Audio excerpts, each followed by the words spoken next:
Welcome to Pitch It To Me podcast, a show about the subjective past, present, and potential future of flesh and blood design. Today's episode will contain a smorgasbord of topics from your favorite host, number 2. You can find us across all socials, such as Blue Sky and Instagram, at Pitch It To Me podcast. I'm Clark. I'm Joel. Do I go now? Yeah. I'm Fuzzy. All right. Well, what's been happening in the world of flesh and blood recently? It's been nonstop. At least that's what it's felt like to me. I feel like I had one weekend where I didn't have to do something flesh and blood related. Oh my God. It's been It was RTNs into spoiler season, into world premiere London. Then it was, okay, get ready, because Calling San Diego's this next weekend. Oh my God, that's true. Yeah. And Valentine's Day weekend. And Valentine's Day weekend. Yeah. Then it is next week. And by the way, PQ season starts, and we have 2 Sage PQs this weekend. I even had the cards for a week, and I'm needing to go compete in PQs against Chris Iali, Evan Bridges, Article writers. Ryan Brown. No, Evan Bridges got 5th, by the way, man. in the calling at San Diego. Yeah, he's good at the game. Did you know that, Fuzzy? I did not know that. Yeah, that wasn't just me being Evan Bridges over there. No, I believe he's a good player. I wasn't necessarily batting an eye. And on top of all of that, we've been having to do this podcast, which we love. Oh, yeah. Which we love. I haven't played any games of Flesh and Blood in 3 or 4 weeks. That's crazy. I'm entering in the AGE 1K tournament tomorrow. And I still don't have a deck. It is literally in 12 hours, I will have to leave for the event. I still have to sleep. Yeah. And shower. That's very important. I definitely got a shower tonight. Yeah. So I'm either asking everyone to give me Briar cards, or I'm asking... smelling, or you're smelling good and don't have Briar cards. It's a... No, I'm going to shower regardless. Oh, okay. Shower, play somebody else. Don't shower, play best deck and format.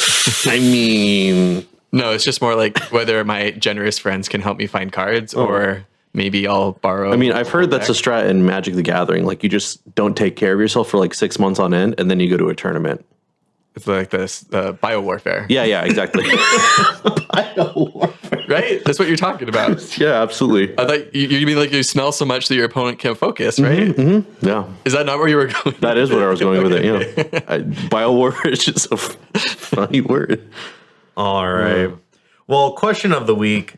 What have you been playing in Sage? Especially if you've been playing competitively, if you're getting ready for PQ season, or if you're playing in a local showdown, if you went to Calling San Diego. What did you select, and give us a little bit of why you selected it? Because honestly, I don't really like any deck right now. I play Briar and I feel dirty. I play that feeling goes away afterward. And I feel dirty. I play Kano and I feel disgusting.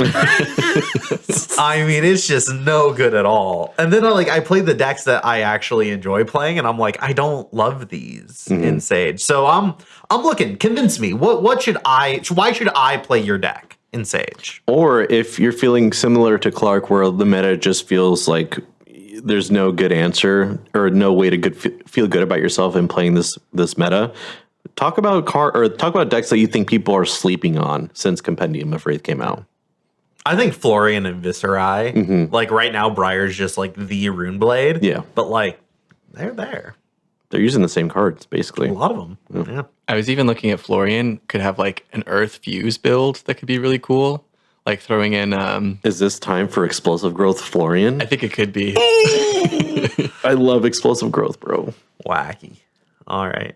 So for today's episode, on our podcast, we try to vet our topics, and we'll really decide if something is a good topic or not. We workshop it until it is, or sometimes we set ideas aside because they don't have enough meat on their bones to be a full hour-long episode with 3 different multifaceted ways of approaching the topic. So sometimes we like to do episodes like this that we call Smorgasbord, where each of us come up with a mini topic that couldn't be strong enough to be its own episode, but we're still passionate enough that we want to talk about it today.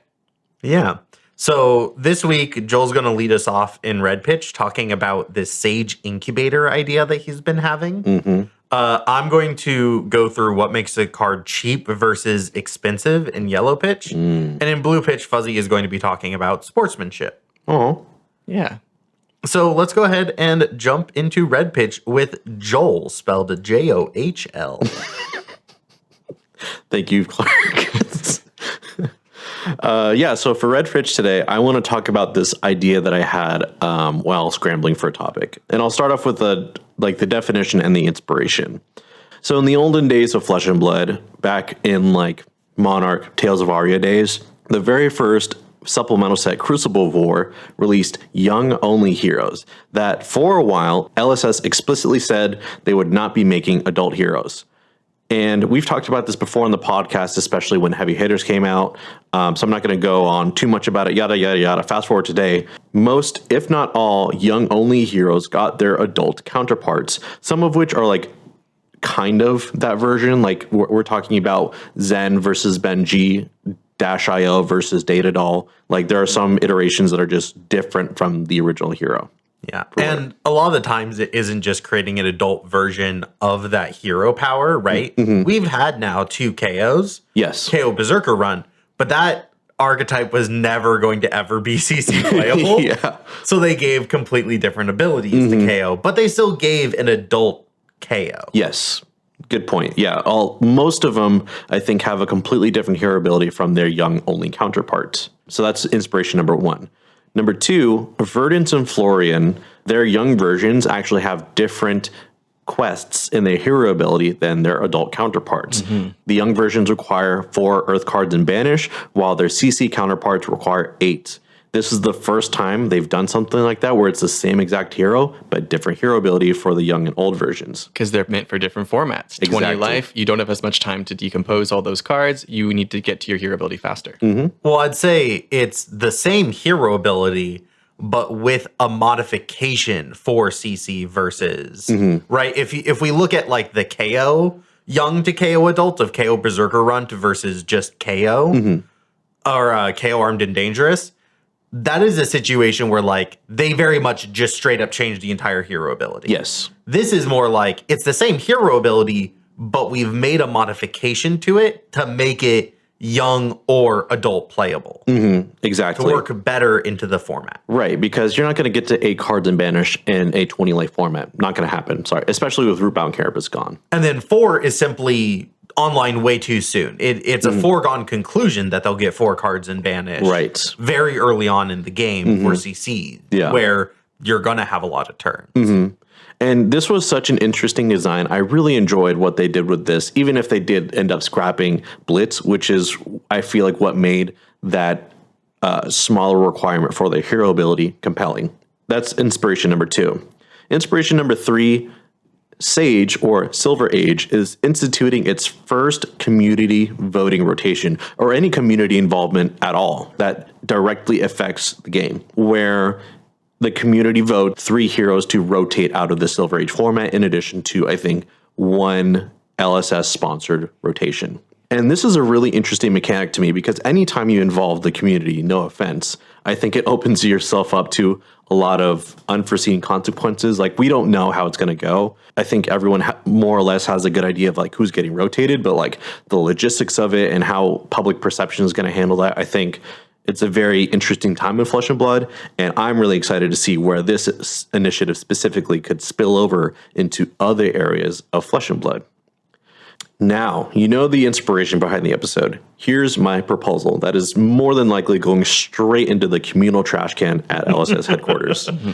I think that LSS could make Sage an incubator for all future heroes by releasing them first as young-only heroes for the limited environment of a set's release and a trial period for Silver Age. Okay, so you're saying the first time we see a hero in Classic Constructed would only be in this model after we got to play with that hero in their young version in Silver Age? Yes. And that would also give us like a window where we can say, oh, this hero in Silver Age is cool, but he's not the type of hero we want to see in CC. So they might never print that one in CC, or they would need to workshop it more before they do or something. Exactly. And it could either be that, or it could take place like, hey, these are released in an expansion slot, and then the finished version of those heroes from that trial period gets released in the main set.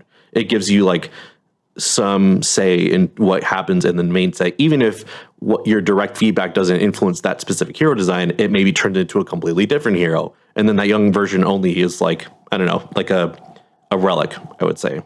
So Joel, it's like every single hero, or it's like the inverse of Armory Deck Origins, where they release an adult-only version just for CC that doesn't have a young version. You're saying, whoa, whoa, whoa, whoa, whoa.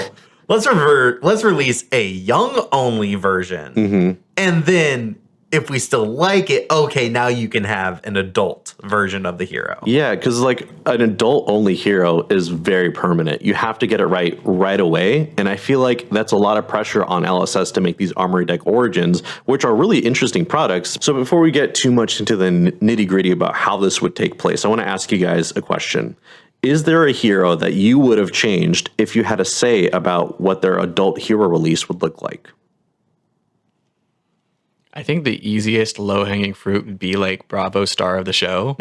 I think even in LL format, people are having a hard time where like he's just kind of the dominant deck because he's the like most broken hero ever to be printed in the history of the game. And I think if the ceiling were a little bit lower, that's where you would start, right? Yeah. To make like a more consistent powerscape across Flesh and Blood's history. Now, I never like have played a single game of Flesh and Blood against Bravo Star of the show. Really? Yeah, really. Oh, wow. Because he rotated out like as I was entering the game. It was pretty fast. And I've never played a game of LL. So that'll do it. Like, Yeah. But I think that's where I would start. I would probably also put Chain at the top of that list because Chain has this notorious, like, his power ceiling is just like so high because his hero ability is so cracked. It's like a upside with the downside actually being an upside. So it's just like double upside. That's where I would start, to the most powerful ones. Absolutely. I don't blame you. Almost in the inverse, and sort of pushing back about your idea a little bit, Joel, which is like Olympia and Betsy. Yeah. Because I think everyone is very frustrated by, everyone who likes Olympia and Betsy is very frustrated by how their release essentially went, which is they were designed for young only. They were designed for this limited environment with no real indication of what their adult versions would look like or if it scaled properly into the adult version. Right. I would say, you know, taking even a lesson from James White's interview recently about Compendium of Wraith design, one thing he talked about was in limited environments, lots of cards have to be 2 blocks. Maybe Betsy would have a more overpowered hero ability to make up for the fact that all the wage mites and wage golds all blocked 2. Right. So maybe there's a world where going back and saying, hey, yes, you can release these young only heroes, but we're still going to promise that there'll be an adult version. And over time, we can actually see if there needs to be more scaling up and preparation for them to get an adult version. Exactly. Yeah. I love Betsy and Olympia as an example, though I think they would be served really well through this like young model first, CC later. Because like when they're talking about, when LSS talks about why they felt comfortable releasing Olympia and Betsy, it's because the expansion slot was a new invention for their rollout of product.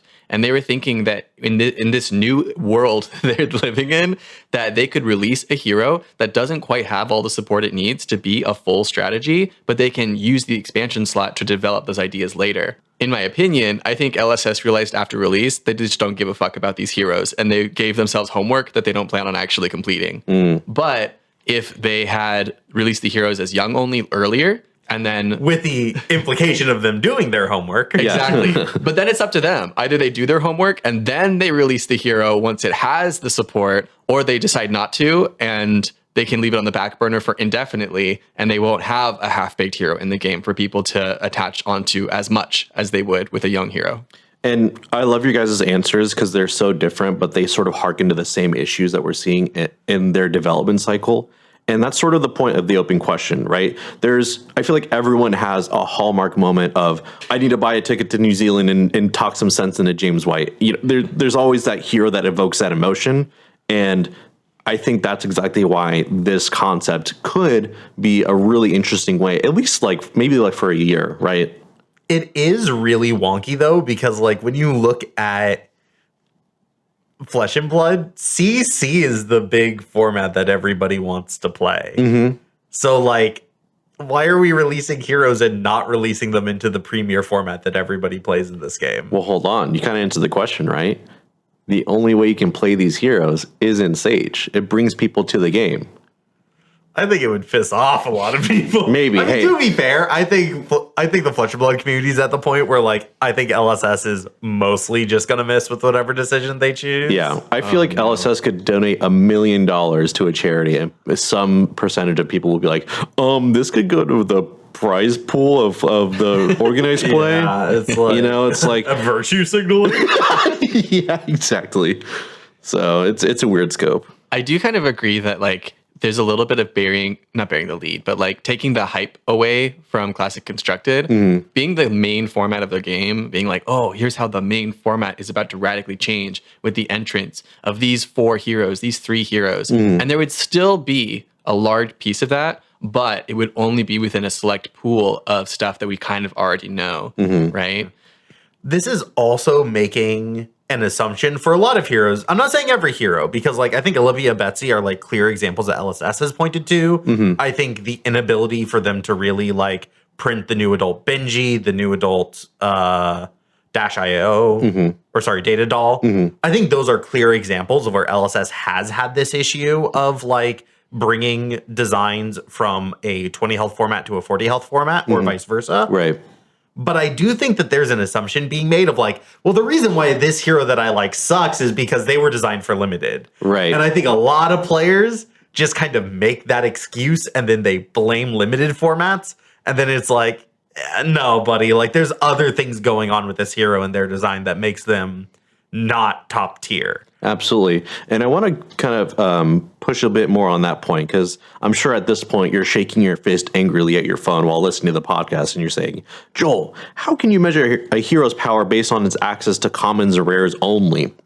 And I think in Sage you can very clearly tell which classes can use the most help. Even before Compendium of Wraith, it was glaringly obvious that Mechanologist and Assassin needed a lot of help. Their reliance on Majestics and Legendaries were a really big marker, I think, for their weak card pool in Sage, and really highlights their lack of synergy and overall power in the commons and rares. I think it's also very indicative that when LSS has had to print power for a lot of classes and heroes that are struggling, the main tool that they had to do that was the expansion slot, which is Majestic only. Yes. Meaning that no matter how much support they tried to give them in CC, that support was never going to translate into Sage. Yeah, I think one thing that we've learned, and when I say we, I think I really just mean Talon Stradley on our Discord, is that like whenever you have a new format in Flesh and Blood, somehow it's the same heroes that are strong in that format. Like Briar, Chain, like these were dominant strategies in Flesh and Blood's history already. And like Old him fatigue. Yes. Or like Kano being strong now. Like it's Talon's getting a little bit of like PTSD from the years of Totally dying to arcane damage and like Runeblade aggro. So I think there is a lot that we can learn from a young hero format like Silver Age, even one that only has commons and rares. And besides like holding some tools back for when the hero gets released into CC is still like really hype in my mind, you know? Like that's an exciting experience. You would want a new hero release to be new. So I think it's okay that like, I think the data that people get from Silver Age is still like helpful to LSS, especially on that larger stage. And I think your main point for that you're building your argument on, like, I think it still stands. You know, Fuzzy, I think that's a great lead in to sort of what I feel like I've learned from our conversation today in these little 15 minutes, which is that I think LSS does need to provide more common and rare support to heroes. And I think the whole idea of this Sage Incubator is really like, let us figure out how heroes are doing with just their commons and rares. Let us feel that out. And then we can start to scale them for CC and give you more time to figure that out. Because if they don't have that strong fundamental common and rare play pattern, if they're too reliant on Majestics, I think they don't quite hit the same. And I think people can get frustrated with them a lot of the time. Absolutely. Knowing that they have that strong common and rare foundation is very important, I think, to a hero's overall success in the game.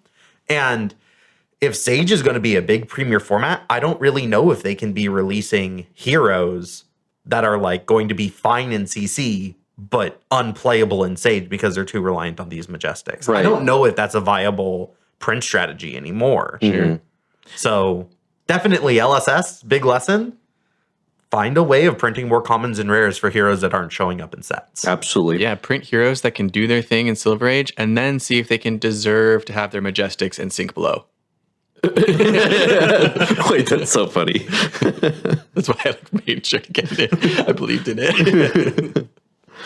All right. Well, as we head towards the end of Red Pitch, I want to say, like, obviously, through this method, could heroes still come out of this incubator process and be broken anyways? Like, yeah, of course they can. I think no game dev process is perfect. You could test a set for years and still have problems with it upon its release, according to the meta and what's been developing within your player base.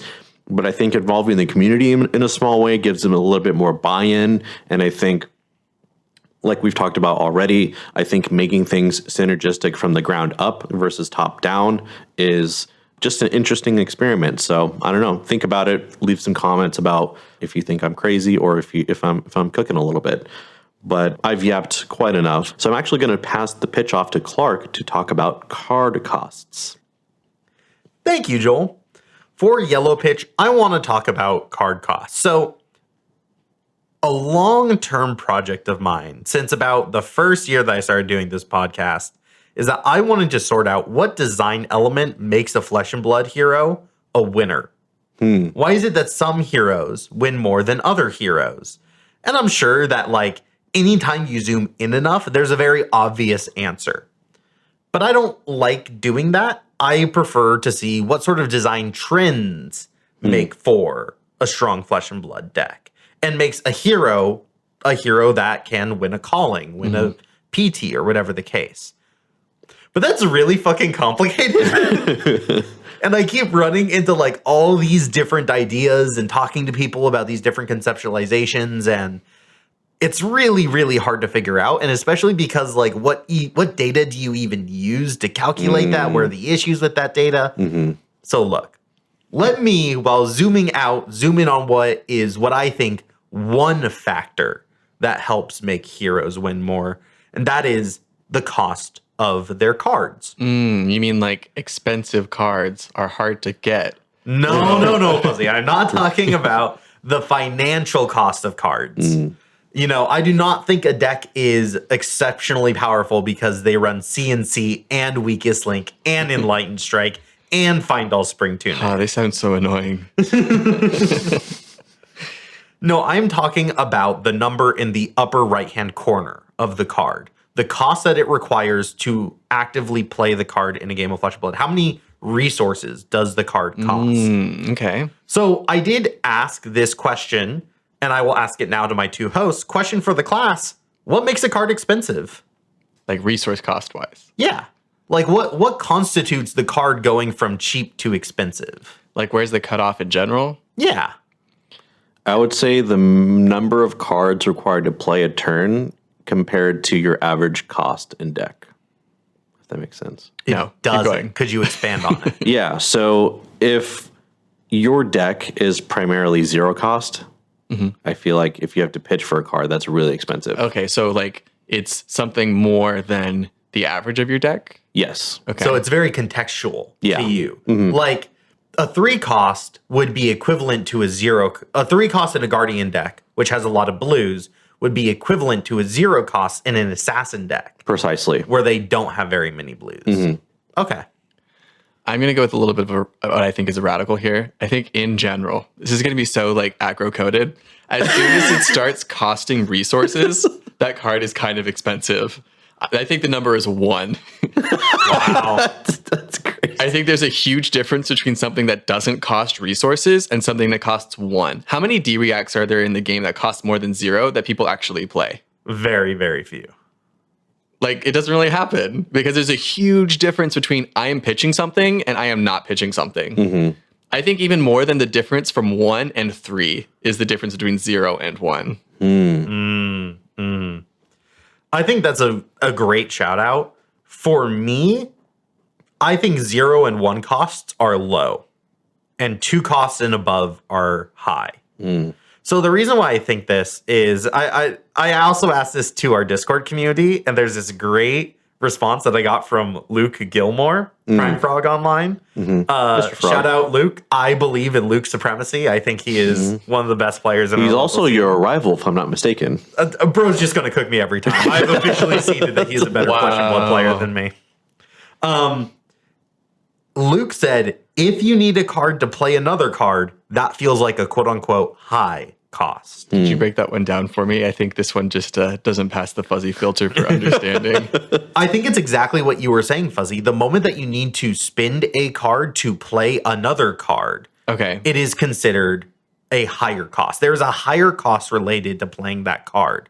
Now, the reason why I think 1 cost can still count as low is because a single blue pitch can pay for 3 fully powered 1 cost cards. True. But in terms of efficiency, a blue could only pay for 1 2 cost or 1 3 cost card. And that means that I think the flexibility of your hand goes down a lot more.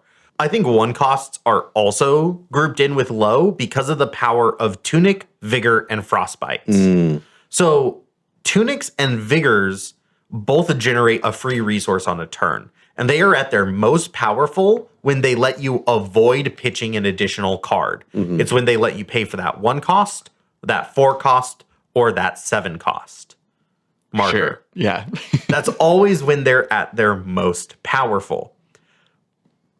And Frostbites are similarly powerful because they now require decks to have to pitch that additional card. You lose a whole card's worth of value having to pay for the pitch that you were expecting to get around.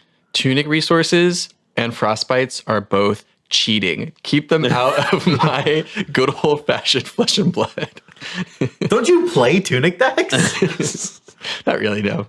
I play Heart and Crosstrap and Katsu, you know? Shut the fuck up. 3 turns? I don't get to crack resources for 3 turns? The game's fucking over by then. Conversely to Fuzzy, I never really struggled with Frostbites because I just opted, first of all, not to play Bolton during Frostbites. But secondly, I played a lot of Brute during that time.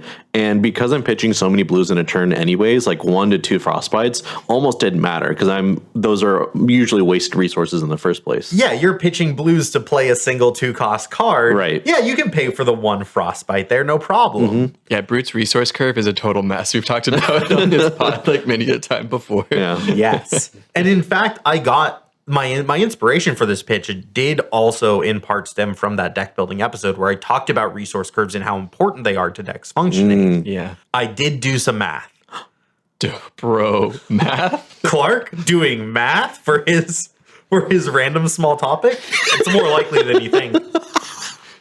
So Sorry, I don't know why that tickled me. I have found that more heroes that I classified as having these low costs make up the majority of their deck have LL'd than heroes where more of their cards were classified as having high costs. So decks that were based around 0 and 1 cost pitches, more of those heroes have LL'd than heroes that are based around 2 or above pitch. And that makes a lot of sense when you think about it. Absolutely. Like The hyper efficient aggro decks, LL faster. Yeah, that checks. and more of them have LL. Right. There's a lot of flexibility in not having to worry about how much your cards cost, you know? Like, if I have a card that costs resources, I have to save cards to pitch. I have to play that in a 2 card or more hand. But with 0 cost Cheerios, I have the flexibility to play all of my cards with Go Again or none of them if I want to. I have that ability, that flexibility. Yeah. And I'm so happy that you brought up Go Again there, because Go Again is certainly one of those elements that does make this a little bit trickier. Yeah. The fact that higher costed cards typically don't have Go Again, while low costed cards do have Go Again. But I do kind of want to open it up here. Why do you two think that decks with lower costs perform better than higher costs? I think I just shouted out a second ago. I think the cards that don't cost resources are way more flexible. And you also mentioned Go Again. Like, Go again is good. Being able to swing multiple times in a turn, it's really important to hit allies. It's good for holding information away from your opponent. It makes it harder for you to block attacks because you have to split your damage up into multiple sources. And when you're playing expensive cards that don't have go again, you're not getting any of those options. The best you're getting is on hits. On hits are pretty good, but are they like that good? There's also a little bit of an information game that's present. This is what I've been feeling a lot when I play against Briar and Sage, which like when I'm KO and I have to pitch a card to play my Bear Fangs, and then I flip the card and then I discard and I make my might and I have a card in hand, it's like, wow, what could this card in hand be? Well, it's probably going to be a claw. Yeah. Right? Like the options for what I could be holding back are way more limited when I'm having to spend more cards up front. Yeah. While Briar can like play Flourish and then attack, and you're like, okay, I don't know if it's going to be pump and then another attack, or if they're going to lightning press onto this attack and add 6 in reaction speed. Like, there's a lot of flexibility that they get away with by holding back more information, because each card they show you reveals as a minimal hand information as conceivably possible. Absolutely. While the moment that you're pitching for a card, you're revealing a whole extra card's worth of information from your hand. I have a different framing in mind, but it's probably the same answer overall. I think that these aggressive, lean-costed decks can make use of tempo a lot better than every other deck in the format. Anytime that you are completely uninterrupted, or even get to keep 3 to 4 cards in a hand, you're converting all of that, versus like defensive decks that try to deal with you can't really do the same. And also any other mid-range deck, like Clark said, requires a lot of cards in hand and a certain amount of synergy with those cards in order to do something powerful. I do want to note here, just because the costs are traditionally low does not mean that they're an aggro deck. New is a great example of a low cost deck. Lots of 0s and 1 costs in there, but it's a control deck. It's layered. They're not doing massive amounts of damage, really. And wouldn't you know it, all of the arguments we were making about why it's so strong and flexible still hold for that hero. You know, you get to hold cards back that you still plan on playing, but your opponent does not know what they are. And they're probably not going to be pitching those 2 cards. Dromai is another great example of a more controlling deck that can play very slow, but everything costs 0 and 1. Yeah, on that same line, I think Flesh and Blood has experienced power creep over the course of the game, and that power creep has been experienced in the block values of cards. I'm talking more block 3s exist in the game, more block 4s exist in the game, as well as power of cards. You know, when I attack with Felling of the Crown, that's an insane amount of value. There's just more pieces added where I can attack offensively.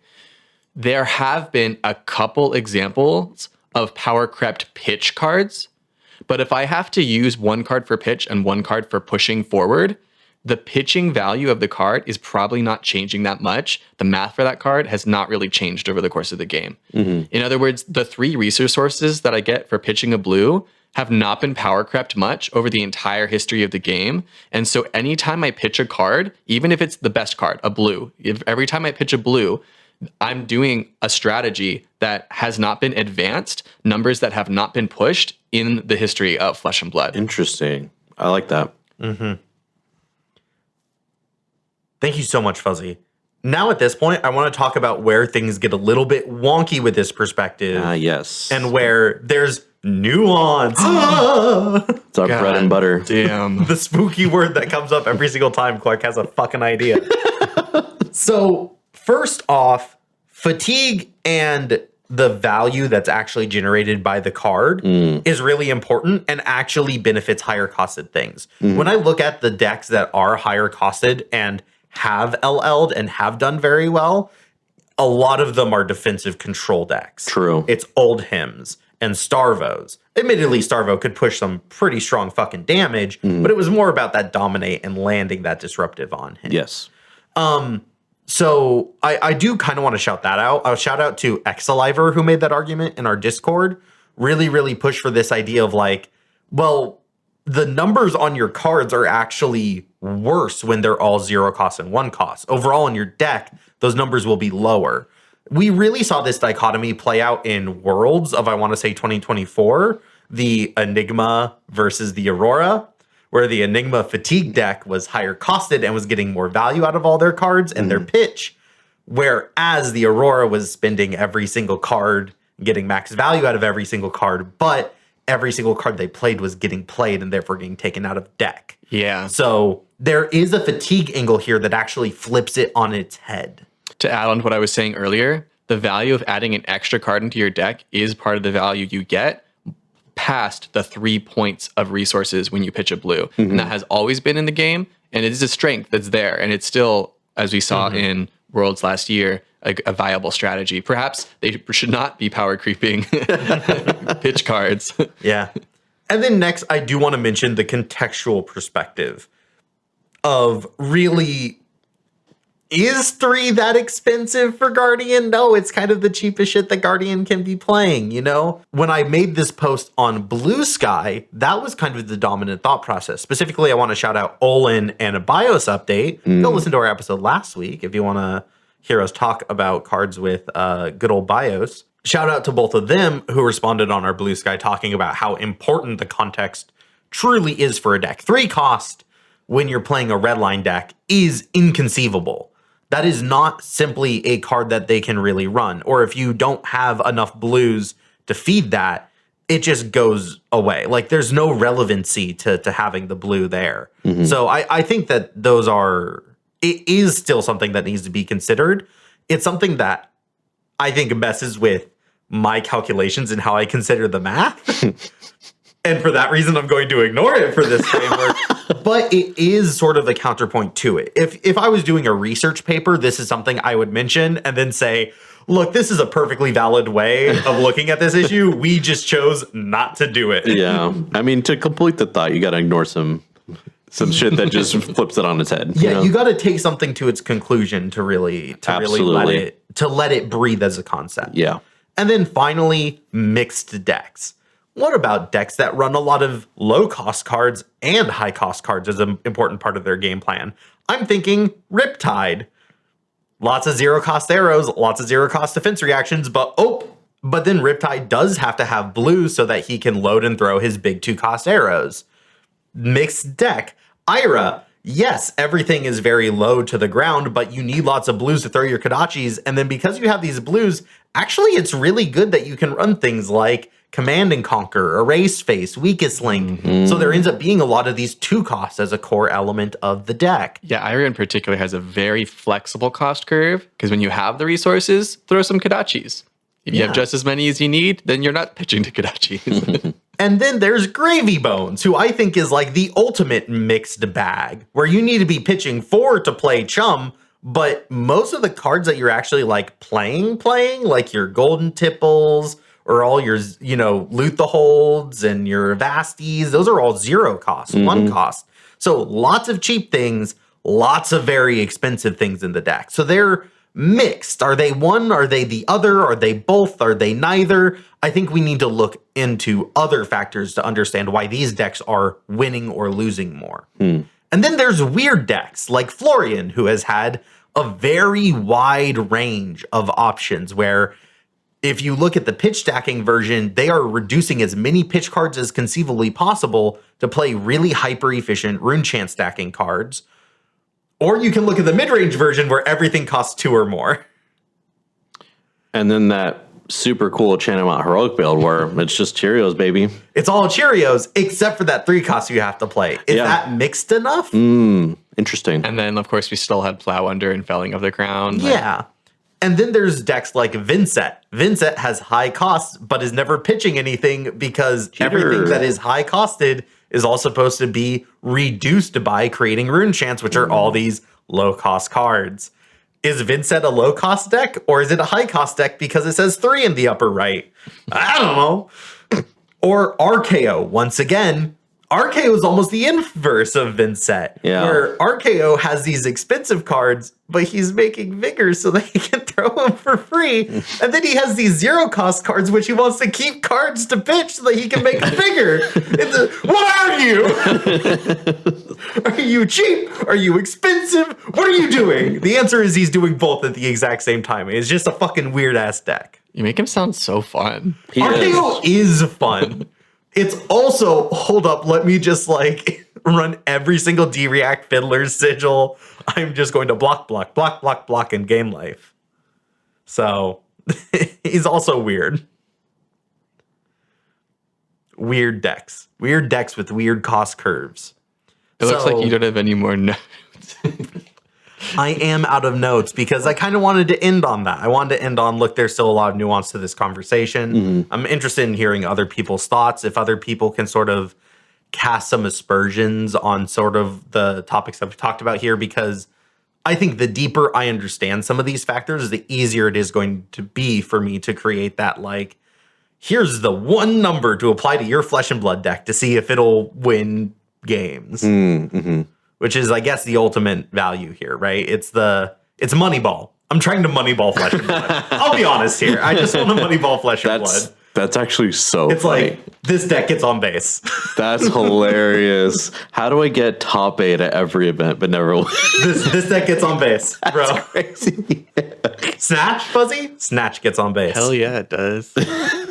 All right. With all that being said, that's it for my pitch. I really liked that point, you know, Yeah. like thinking about the pieces of the game and what makes a good number versus a bad number. I'm all for it. And here I thought 1 costed 1 and 3 costed 3. But No, it's no, no, so no, much no. deeper than that. You fucking idiot. 3 costs 3? Look at this guy over here. 3 costs 1. 1 also costs 1. Unless it that costs move- But 3. 2 is never 0. Oh, yeah. I think it's my turn for blue pitch. Yeah. Okay. Stick with me, audience. And I know that you decided to keep listening all the way into blue pitch, which means that I think you guys like hearing what we have to say, even if it's just our personal opinions. And that's what this pitch is about. I think Fuzzy likes being blue pitch just so that he's like, only the real OGs listen to us. only the real fans get to hear Fuzzy's opinion. Well, to an extent, I'm not going to be talking about trading cards on my trading card podcast for this pitch. Wow. I'm going to be talking about sportsmanship. This is something I just kind of like to think about a lot, especially like as I start to become a teacher. I've found and realized that I'm actually very idealistic. You guys probably already know this about me. Yeah. But I'm learning it fresh. That like when I have like a very like idealistic message like projected to me, I'm just going to like soak that shit in. And I don't mind holding beliefs that are somewhat unrealistic as something to shoot for and aim for. So that being said, like, if you disagree with anything from this pitch, that's totally okay. I hope that you resonate with at least a little bit of it and that you get to kind of pack it up, put it in the back of your mind. And I hope that it helps you in your mental state or your interactions with others in the times to come. Okay, that's enough preamble. The first thing I want to say about sportsmanship, I think to frame what it means to me, it's mostly around interactions with others in your sport or community, especially in terms of relating to your opponent and interacting with your opponent. And when I say opponent, I think, in my opinion, an opponent is less of an enemy and more of a collaborator. The fact that you are sitting down to play a game of Flesh and Blood with someone else, it means that you require an opponent to do that, you know? In order to play this game, you need to sit from someone across the table. They need to agree to play moves against you. There's a common agreement with that you are going to be playing the same game. And without that person, you wouldn't get to play Flesh and Blood. So in that sense, just someone sitting across the table from you is a gift because it enables you to engage with the practice that you want to engage in. Yeah, even with like the Olympics happening right now, where a lot of the Winter Olympics specifically is less team-based, and it's a lot of like individual effort. There's a lot of camaraderie that you see between opponents of different Absolutely. nations where they go, you are the reason like I get up and I train and I try to be better every single day. It's because like I know you are doing the exact same thing. Right. Exactly. Let's take skiing. Like all those people, even if skiing is an individual sport, those like 8, 10 dozen, I don't watch the Olympics, people who are all sitting across from each other, ready to go ski down that slope, they all came to be a part of the same experience and to create an experience for others to view, to inspire others. And in that sense, they're collaborating to create that event, right? And I think there's an amount of gratitude that as a competitor, as a player, that one should hold for your fellow opponents, fellow gamers. And I guess I should say this like earlier in the pitch, but I really believe Flesh and Blood is one of the most like friendly, high sportsmanship communities that I've ever been a part of. Absolutely. I notice it really frankly when I go to play like any other game. And people are just kind of not 100% awesome all the time, like they are in Flesh and Blood. Like there's so many amazing people. So I certainly think I'm preaching to the choir a bit, but this is my podcast. I can preach to the choir if I want to. I would also like to say opponents a lot of the times can feel like teammates. Exactly. Yeah. That person across from me is on my team. After this game, we are going to be better players for it. We are going to have another experience under our belts that we can use in order to improve together. A lot of the times in Flesh and Blood after a game, we'll just talk about the game, right? We really experience this literally. And I mean it figuratively too, even if there's not a word shared after, that the person you're playing with is benefiting you just for having played that game with you, you know?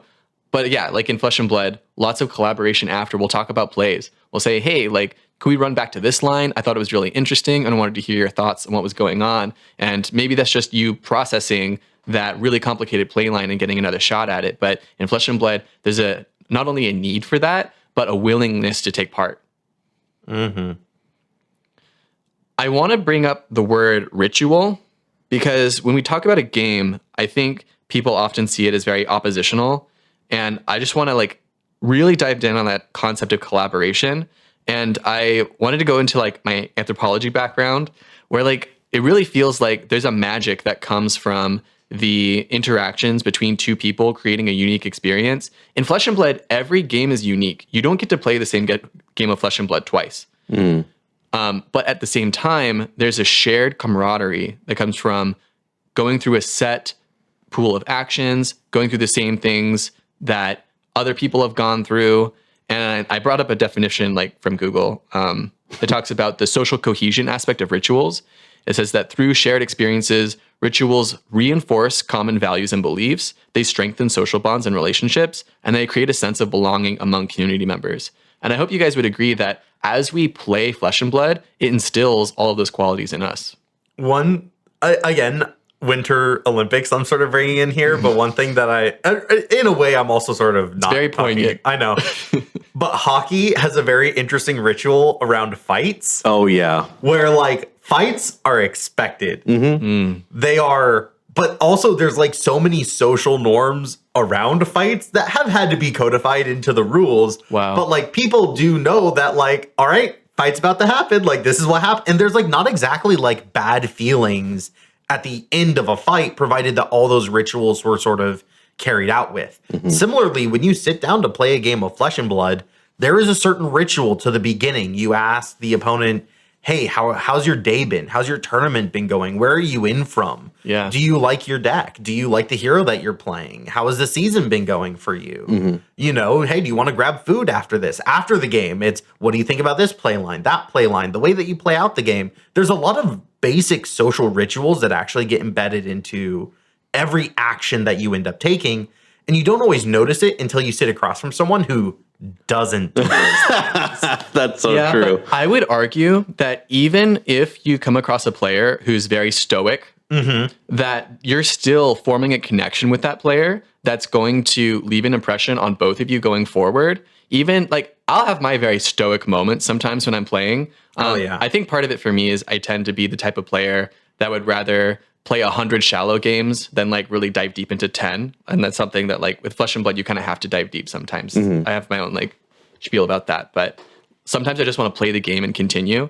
But we really are connecting with people, whether we're conscious about it or not, whether it's intentional or not.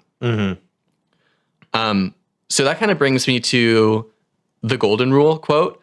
And I bring this up reluctantly almost because I actually think the golden rule itself is a little shallow. You know, treat others as you want to be treated. It's a great rule, but I think it is a little bit too platitudey, you know? Like when we say treat others as you want to be treated, it's just kind of a baseline because if everybody kind of acts kindly, then we're doing okay, right? It's very hard to argue with. But I think it also has a real tangible effect where if you want to see more kindness or friendliness or some sort of attitude in the world, I think the best thing you can do is to share it and put it out there and it will be reflected back at you. Like Have you ever been in a room full of cranky people? Of course. Did it make you cranky? Does it make me cranky? Yeah, would it? If you were in a room full of cranky people. Oh, yeah, because what the fuck are you doing giving me an attitude for? Right. If you're in a room full of happy, cheerful, friendly people, it tends to rub off on you in the same way, right? I'm chilling. Yeah. And I believe we have some control over like how we present our own attitudes. If you can recognize like what type of energy you're putting out, if you can change it a little bit, try to give it a little bit more of a cheerful bent, then hopefully that energy will return back to you and it'll be easier to maintain. Kind of like I don't really mean it in a spiritual sense, but I do think that it holds as a spiritual metaphor. It's empathy, Fuzzy. What you're describing here is empathy. The idea of like people mirror and pick up the emotions of the people around them. Exactly. So if you make a point of trying to put on that cheerful face, it'll become real, not only because you're going through the motions of it, which I think research has shown will lead to you feeling more cheerful, but also because it'll have that impact on others who will reflect it back to you. Yeah. And it's funny you mentioned that because I've sort of noticed like on and off in a game where like they are that more stoic person and I don't start any conversation. I'm just like going through the motions and no conversation happens. Nothing like, there's no animosity between us, but there's just no conversation. We get it done, we leave, whatever. And then when I do make that effort to be friendly and they open up, it's like a completely different experience over what? Are we different people? Or is it just like you're just making the small tweak in your mindset and your approach to the game? And that's why the Flesh and Blood community, I think, is so friendly, is because it has had enough of that critical mass of cheerful and friendly attitudes that it's become the norm. It's become the precedent. And one of my bullet points here is nobody's perfect. So I was planning on bringing up how hard it is to hold yourself to that ideal. I did mention at the beginning that I don't mind holding a standard that is unrealistic. And I don't mind if somebody like points out how unrealistic that like mantra can be. But I think it's okay to have a goal that we're not able to achieve, but yet it's still worth the pursuit of trying to hold ourselves as much as we can to that standard, but also forgiving ourselves when we can't. You know, I think that's a healthy way to live life. I love the shout out there of forgiving yourself where you can. Yeah. Right? If you got a little tilted at the game and maybe you didn't have the best end of game sort of banter with your opponent, you shouldn't beat yourself up about that. You're upset. You're allowed to be upset. Maybe you didn't respond well to a way that they said something or whatever the case. That's totally okay. Yeah. Like at the end of the day, forgive yourself for that and maybe try to do a little bit better next time or recognize it or say something to your opponent later when emotions are a lot lower. It's okay. Yeah. Yeah. One thing I do want to bring up that makes Flesh and Blood different from other sports, I mean, we're talking about sportsmanship. You know, if you're playing a game of basketball, that's like a game of skill generally, like how well your team can get the ball into the other hoop, right? Hoops, Absolutely. basketball. But in Flesh and Blood, there's variance. You can draw an all red hand into an all red hand into a fucking another all red hand.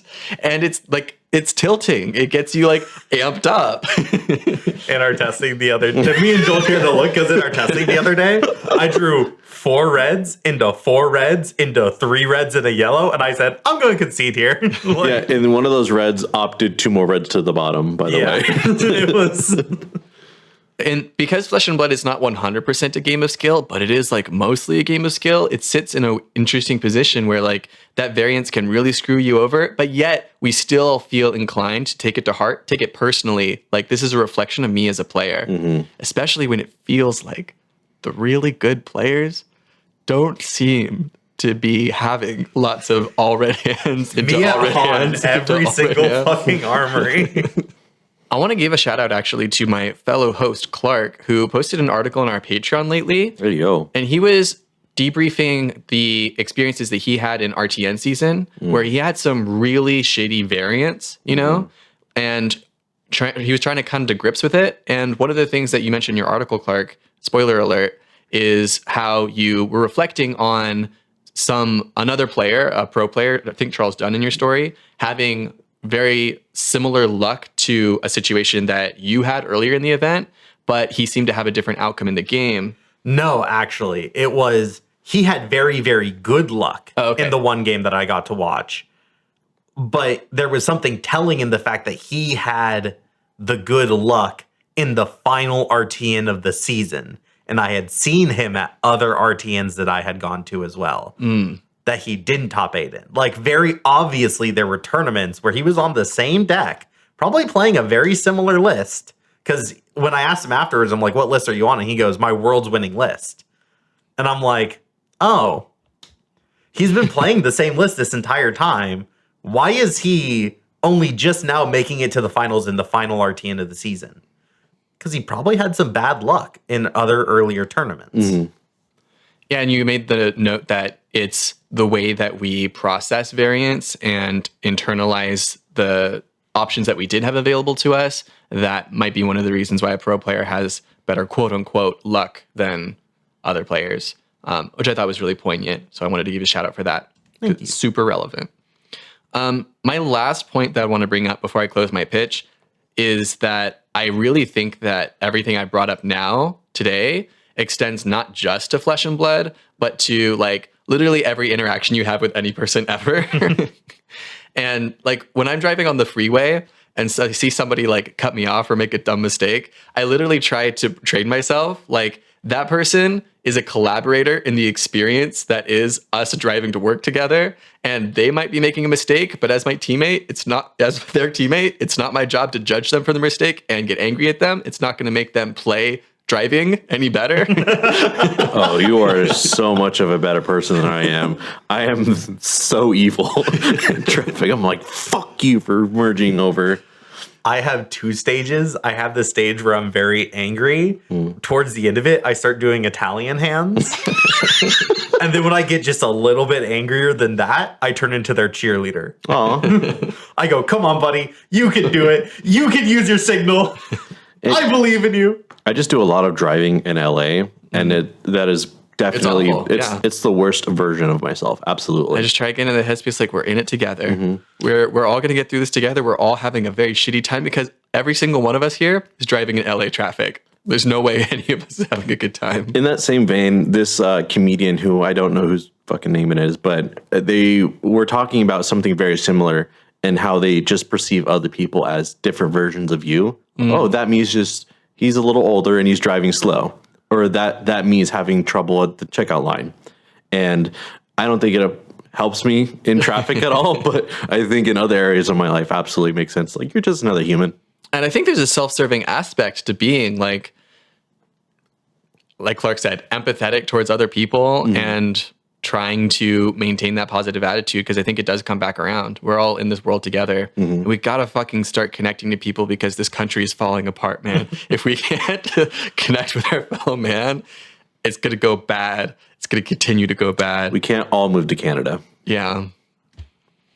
And there's some bad people that we have to try to connect with. It's gonna suck. Well, yes, but also boundaries, right? Absolutely. Absolutely. We got to figure this shit out. And Like the perimeter of a jail cell, question mark. using more tools that I've mentioned in this pitch. Absolutely. To bring in yet another entirely different psychological concept. So this has been Fuzzy, Clark, and Joel Philosophy Spiritual Hour. The gang teaches empathy. Thank you. And maybe made you more friendly. Oh, one thing I forgot to mention. I'm just going to go really quickly and not do this point justice. But what constitutes good sportsmanship does change depending on what level you're playing. If you're in like finals of the calling, that's going to be different to like you winning into the calling to at like round 1 of the armory at your weekly locals. Like those are all completely different contexts. Yeah. And the ritual looks different, you know, like what I'm going to do as I interact with my opponent, it has like different connotations. And that's one of the things I find pro players so fascinating is because I literally see them performing a different ritual than other players that I get to play against. And it's like really fascinating to me. Yeah, I flirt a lot more at armories, not so much at callings. Yeah. Rules enforcement level. That's how Joel got me. Yeah. I was going to say it's actually codified, you know, rules enforcement level. Oh, sure. Yeah. Literally some rules. It's like, you just don't, you know, this is just like a who gives a shit at the armory level. Yeah, no flirting. And the moment that's at a calling, it's like, it's a warning. Put a caution on there. Sweet. So, thanks for listening, everyone. I hope you resonated with at least one thing that I said for the last 15, 20 minutes. We're going to go on to our Arsenal Zone.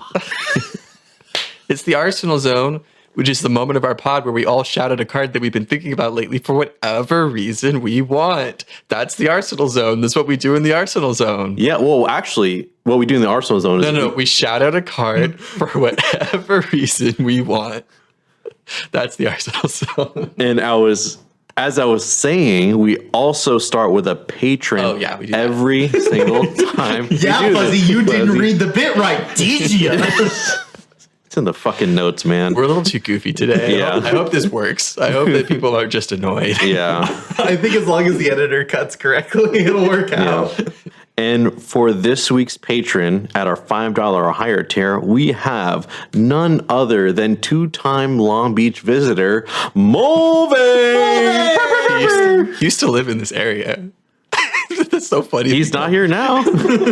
Which, by the way, what the fuck, man? Come back. We miss you.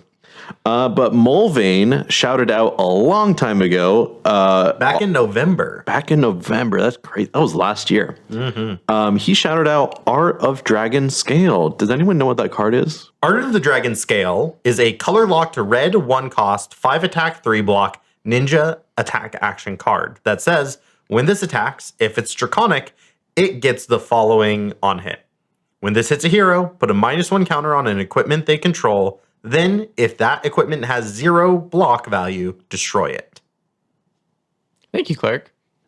Card is pretty damn good. Why does it exist? We've only seen armor destruction in Guardian/Jarl, if I recall correctly, so it makes me wonder why an aggro deck also gets access to it. Can't complain when I'm blowing up a Flick Knives or a Valley Dynamo, though. Disclaimer, I feel like a scrub playing Syndra Afterworld, but I've been scraping the deck together for a couple months now.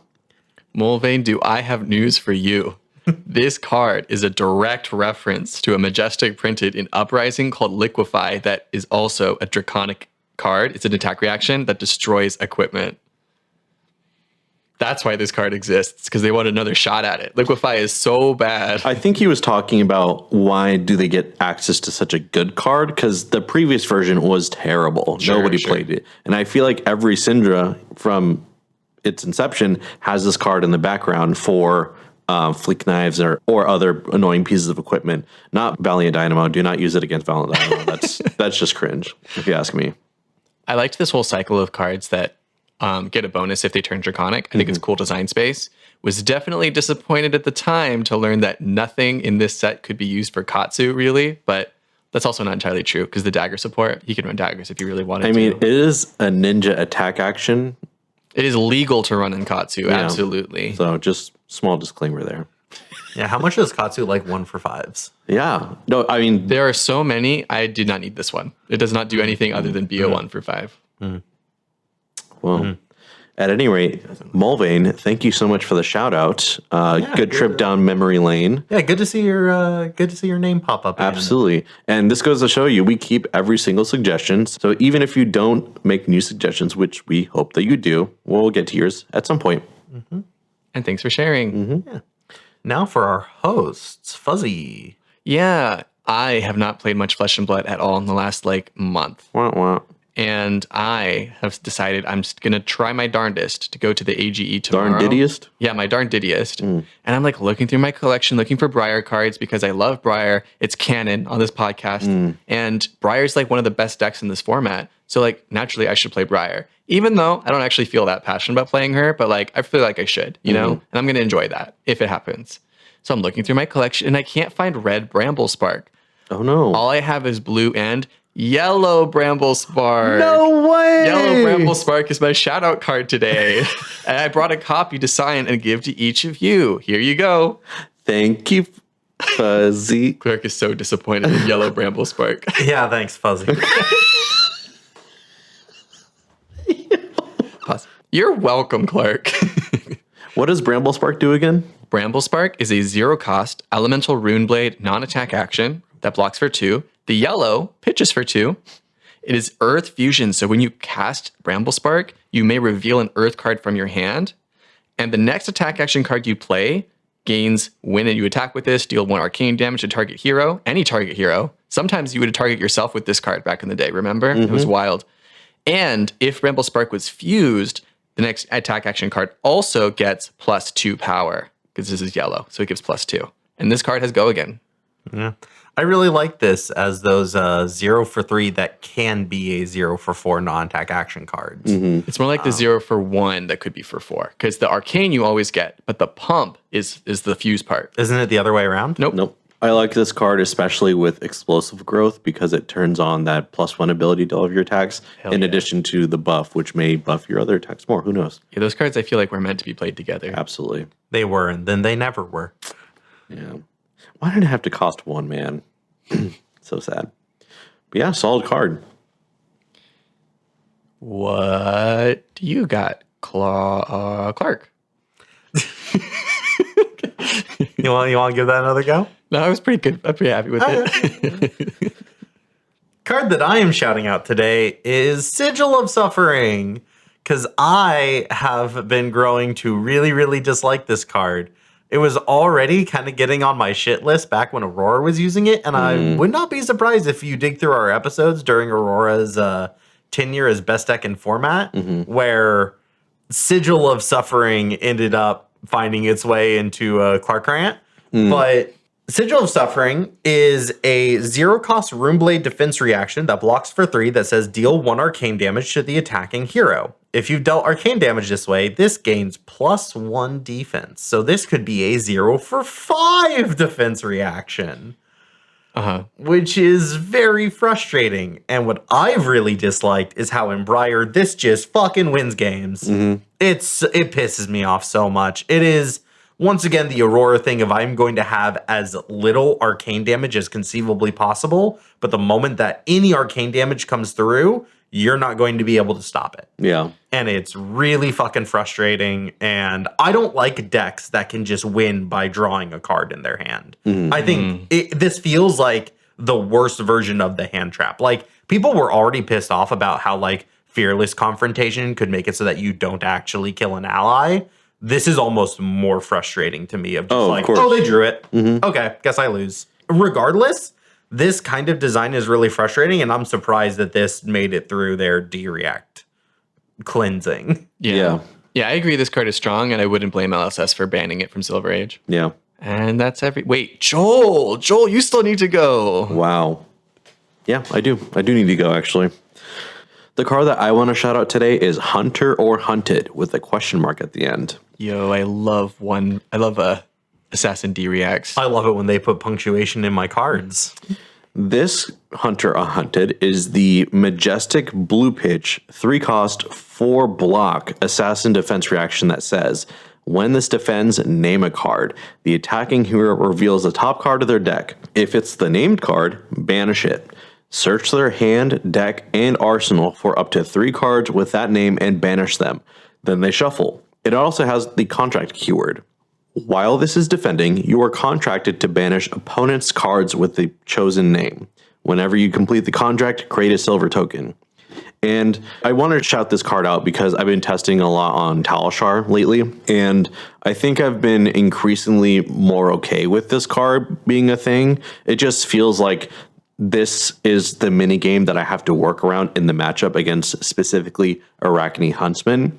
Very, very powerful card in their arsenal, and it creates this like clock in the matchup in a way that normal fatigue decks don't typically have. Sure, it can, there's some bad luck with banishing your only power card or one of your few power cards right off the bat, but I think it helps me manage my resources and know when to like push and pull tempo a lot more efficiently. Yeah, I just like the power boost that this gave to the hero and the success that people have had with it on such a dark horse deck for so long. A-OK card in my book. I wanted to bring up a class other than Warrior and Brute for a change. So. Not only that, but an Assassin card. Of all things, yeah. Next, you're going to shout out an Illusionist card, being like, this one's okay in my book. This is just the Arsenal Zone is just my journey of acceptance of all archetypes. Beautiful. I'm literally about to start crying. Oh. You should actually do like a tour of Flesh and Blood and just do one from every single class. You know what? I am going to do that, actually. Yeah. Assassin's off the list. That's the first one. Assassin's off the list, yeah. So yeah, just wanted to talk about that, but that's pretty much it for me. Alrighty. And I think that's it for our show. That's the podcast. No more Pitch It To Me podcast. Oh no. Jesus Christ. Wow. All right. Well, Why you gotta scare him like that, Fuzzy? Heard it from the man himself.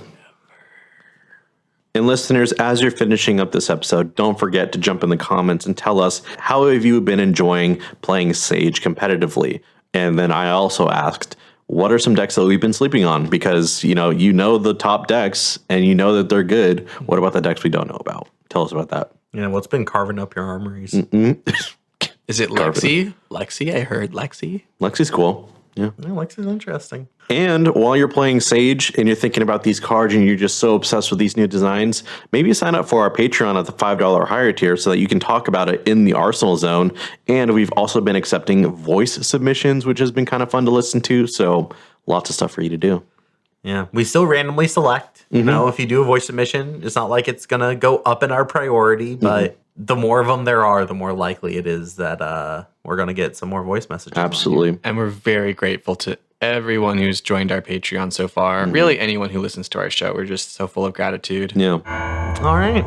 Thank you, everyone. Yeah, with all that being said, Until next time, guys. Bye. bye-bye. Bye.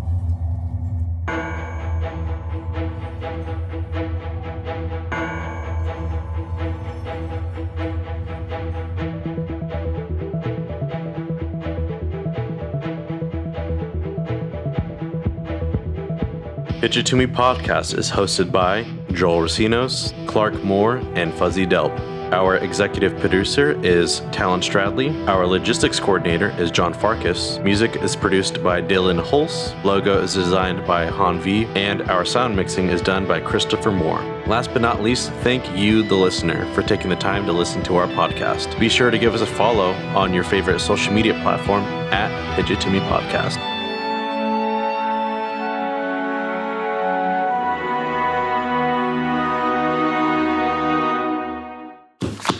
Yeah, you definitely chose a pass-off sentence there. That was just actively more difficult than other ways you could Absolutely, I have phrased did. And I'm a masochist, if nothing else. Joel loves a challenge. I'm going to pass the pitch Pover to Park so that he can talk about Someone get this man a pop filter. his pitch.